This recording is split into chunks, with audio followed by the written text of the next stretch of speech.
वन्दे बोधमयं नित्यं गुरुं शङ्कररूपिणम् यमाश्रितो हि वक्षोऽपि चन्द्रः सर्वत्र वन्द्यते। श्री सद्गुरुवे नमः। श्री सद्गुरुचरण कमलेभ्यो नमः। श्री सद्गुरुचरण कमलेभ्यो नमः। बोलिए श्री सद्गुरुदेव की जय। आप समस्त श्रोता बंधुओं को हमारा हार्दिक प्रणाम, सप्रेम नमस्कार है। चर्चा चल रही है गीता के अनुसार आत्मज्ञान की, और इस समय श्री कृष्ण जी महात्मा अर्जुन को आत्मज्ञान की दीक्षा दे रहे हैं।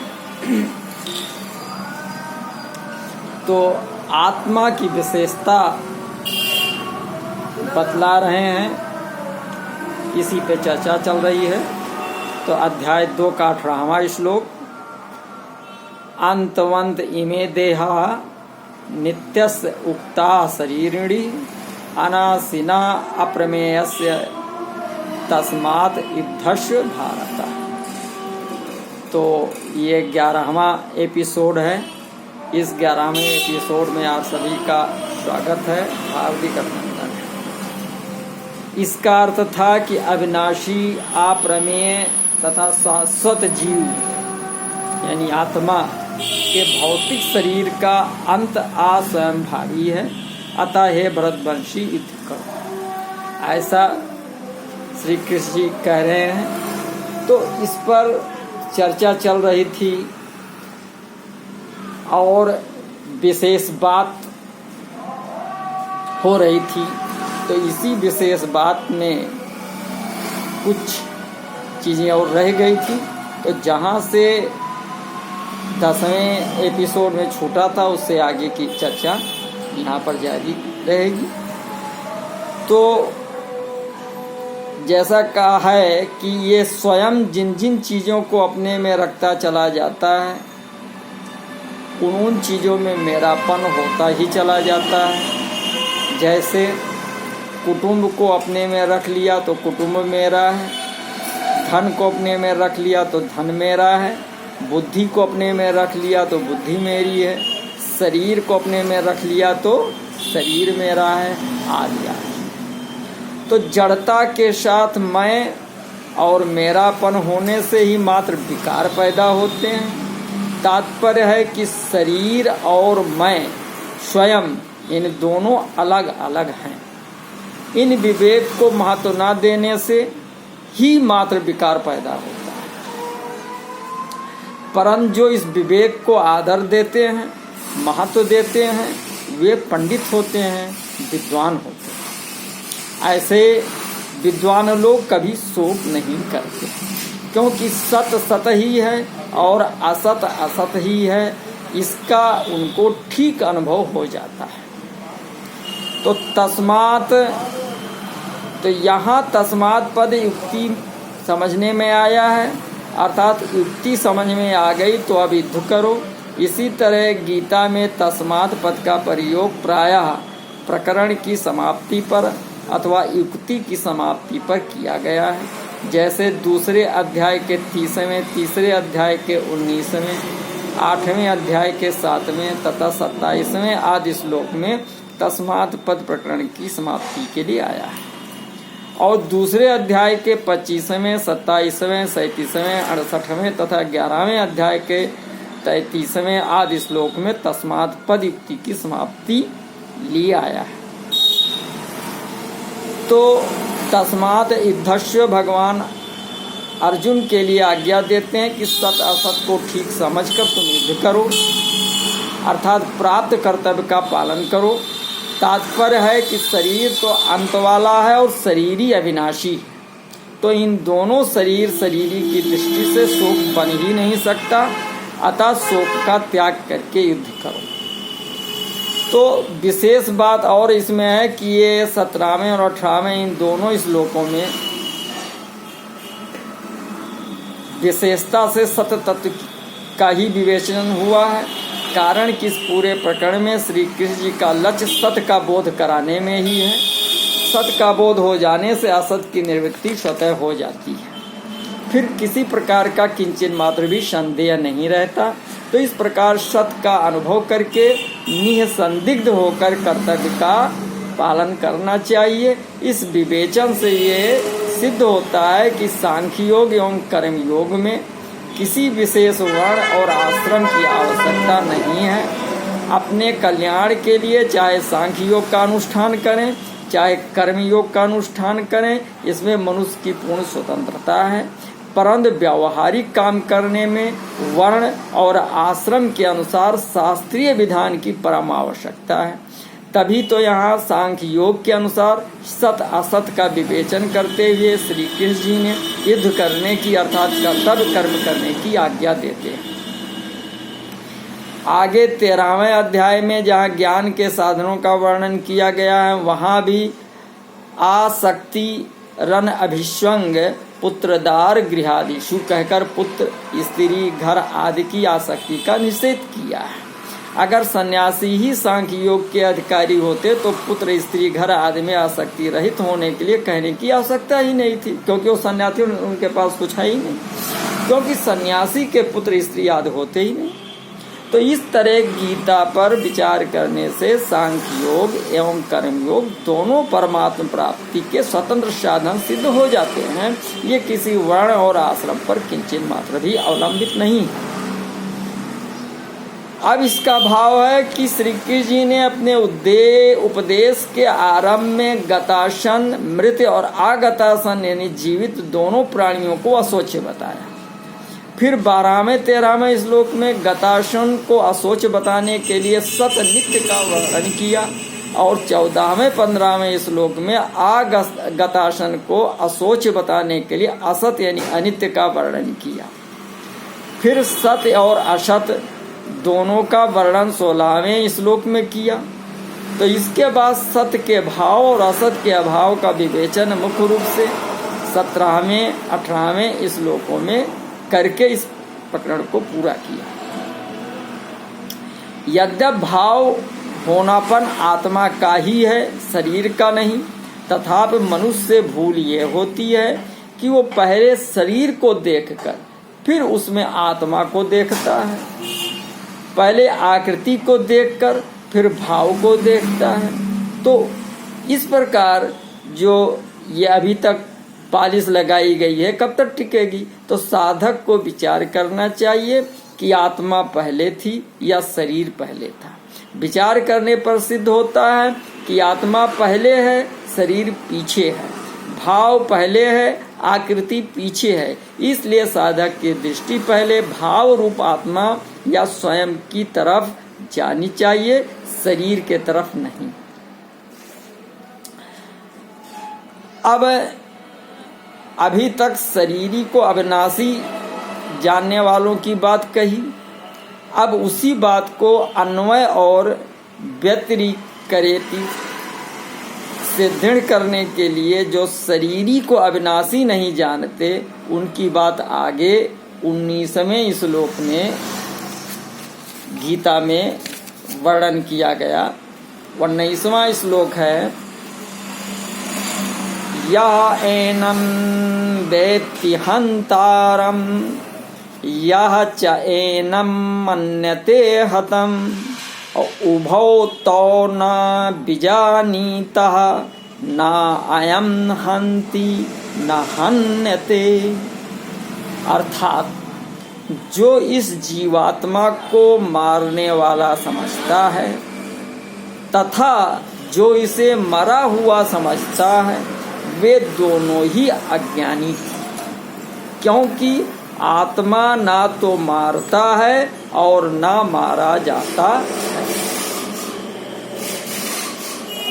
तो यह एनम वेत्ति हंतारम, तो जो इस शरीर को मारने वाला मानता है वो ठीक नहीं जानता।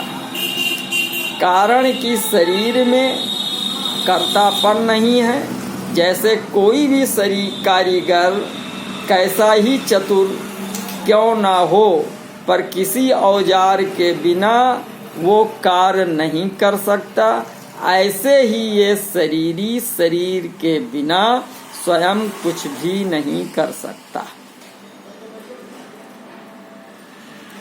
अतः 13वें अध्याय में श्री कृष्ण जी ने कहा कि सब प्रकार की क्रियाएं प्रकृति के द्वारा ही होती हैं। ऐसा जो अनुभव करता है वो शरीरी के आकर्तापन का अनुभव करता है। 13वें अध्याय का 29वां श्लोक तात्पर्य ये हुआ कि शरीरी में कर्तापन नहीं है, पर यह शरीर के साथ तादात्म्य करके संबंध जोड़कर शरीर से होने वाली क्रियाओं में अपने को कर्ता मान लेता है। तो अगर ये शरीर के साथ अपना संबंध ना जोड़े तो ये किसी भी क्रिया का कर्ता नहीं है। तो या चा एनम मन्यते हंतम, जो इसको मरा मानता है वो भी ठीक नहीं जानता। जैसे ये शरीरी मारने वाला नहीं है, ऐसे ही ये मरने वाला भी नहीं है, क्योंकि इसमें कभी कोई विकृति नहीं आती। जिसमें विकृति आती है, परिवर्तन होता है, अर्थात जो उत्पत्ति विनाशील होता है, वही मर सकता है। तो उभौ तो न बीजानीतो न अयम हंति न हन्यते, तो ये दोनों ही नहीं जानते। अर्थात जो इस शरीरी को मारने वाला मानता है वो भी ठीक नहीं जानता, और जो इसको मरने वाला मानता है वो भी ठीक नहीं जानता। तो यहाँ प्रश्न होता है कि जो इस शरीरी को मारने वाला और मरने वाला दोनों मानता है, क्या वो ठीक जानता है? इसका उत्तर है कि वो भी ठीक नहीं जानता। कारण कि ये शरीरी वास्तव में ऐसा नहीं है, ये नाश करने वाला भी नहीं है और नष्ट होने वाला भी नहीं है। ये नाश करने वाला भी नहीं और नष्ट करने वाला भी नहीं है, क्योंकि ये निर्विकार रूप से नित्य निरंतर ज्यों का त्यों रहने वाला है। अतः इस शरीरी को लेकर शोक नहीं करना चाहिए।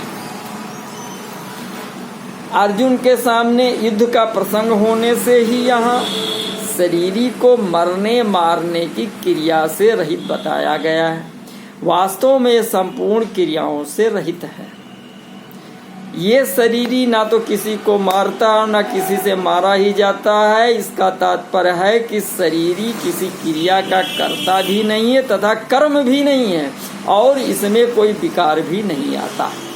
जो मनुष्य शरीर की तरह शरीरी को भी मारने वाला तथा मरने वाला मानते हैं, वो वास्तव में शरीर और शरीरी के विवेक को महत्व नहीं देते, इसमें स्थित नहीं होते, प्रत्युत अविवेक को महत्व देते। तो यह शरीरी मरने वाला क्यों नहीं है, इसके उत्तर में इस 20वें श्लोक में श्री कृष्ण जी ने कहा, ना जायते म्रियते वा कदाचित ना अयं भूत्वा भविता वा न भूयः अजः नित्यः शाश्वतः अयं पुराणः न हन्यते हन्यमाने शरीरे। अर्थात आत्मा के लिए किसी भी काल में ना तो जन्म है ना मृत्यु। वो ना तो कभी जन्मा है और ना जन्म लेता है और ना जन्म लेगा। वो अजन्मा, नित्य, शाश्वत तथा पुरातन। शरीर के मारे जाने पर वो मारा नहीं जाता।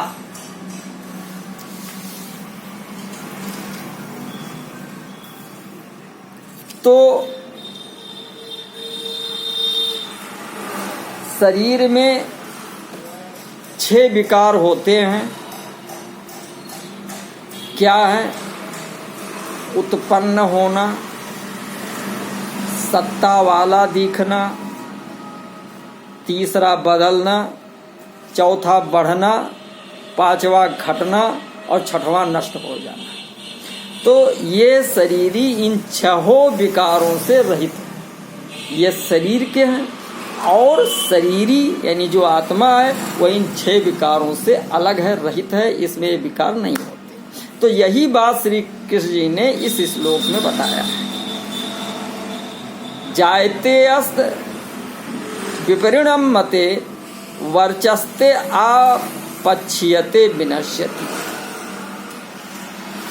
तो ये शरीर उत्पन्न नहीं होता, ना जायते, अजह उत्पन्न होकर विकारी सत्ता वाला नहीं होता, अयम भूत्वा भविता व न भूया, ये बदलता नहीं, शाश्वतः ये बढ़ता नहीं, पुराणा ये क्षीण नहीं होता, नित्या और ये मरता नहीं, न प्रियते न हन्यते न हन्यमाने, न म्रियते न हन्यते हन्यमाने शरीर।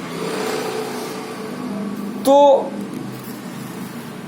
ना जायते म्रियते व कदाचिन्न, जैसे शरीर उत्पन्न होता, ये शरीरी कभी भी किसी भी समय में उत्पन्न नहीं होता, ये तो सदा से ही है। श्री कृष्ण जी ने इस शरीरी को अपना अंश बताते हुए इसको सनातन कहा है। क्या बताया? ममैवांशो जीव लोके जीव भूता सनातनः। ये शरीरी कभी मरता भी नहीं, मरता वही है जो पैदा होता है, और म्रियते का प्रयोग भी वही होता है जहाँ पिंड प्राण का वियोग होता है। तो पिंड प्राण का वियोग शरीरी में होता है, परंतु शरीरी में संयोग वियोग दोनों ही नहीं होते, वो ज्यों का त्यों ही बना रहता है। तो इसका मरना होता ही नहीं। तो सभी विकारों में जन्मना और मरना ये 2 विकार की मुख्यता है।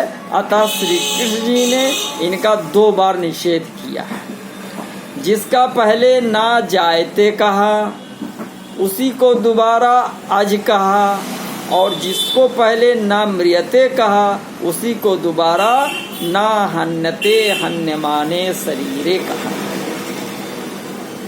तो अयम भूत्वा भविता व न भूया, ये अविनाशी नित्य तत्व पैदा होकर फिर होने वाला नहीं है, अर्थात ये स्वतः सिद्ध निर्विकार है।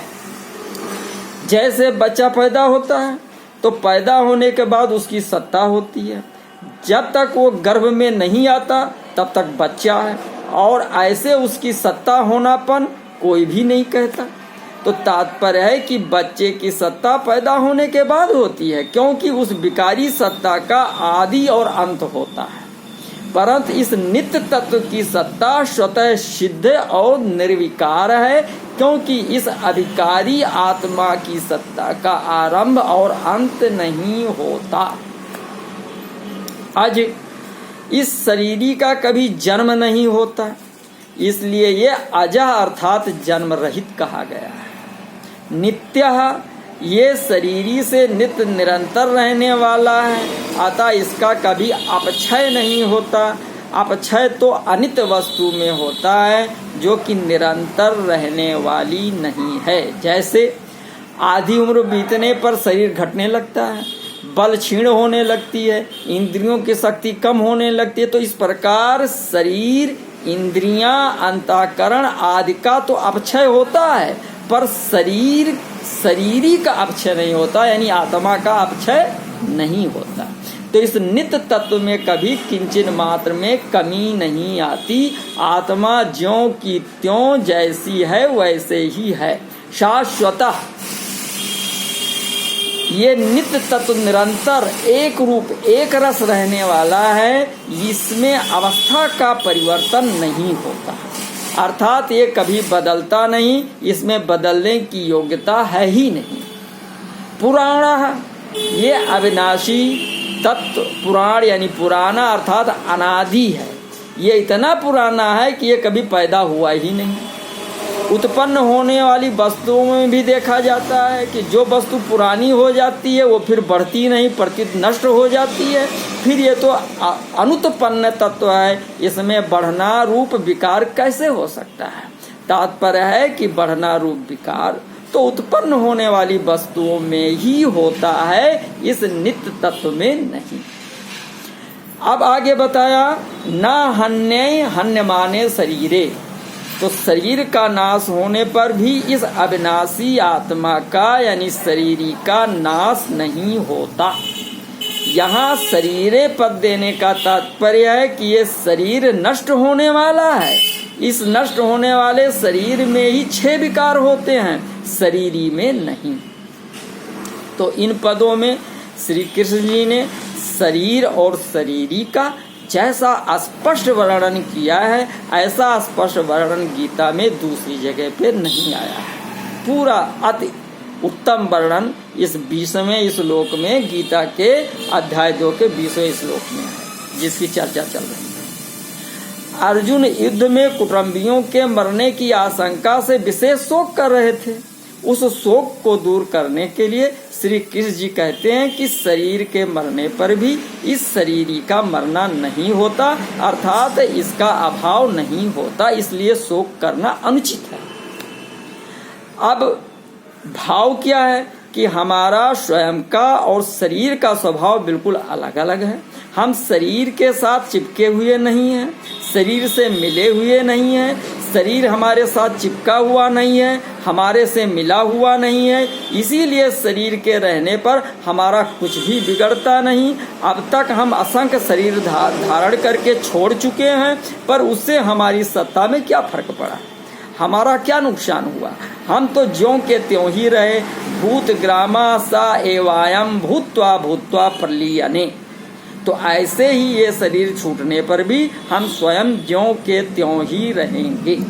जैसे हाथ पैर नासिका आदि शरीर के अंग हैं, ऐसे शरीर शरीरी स्वयं का अंग भी नहीं है। जो बहने वाला और विकारी होता है वो अंग नहीं होता।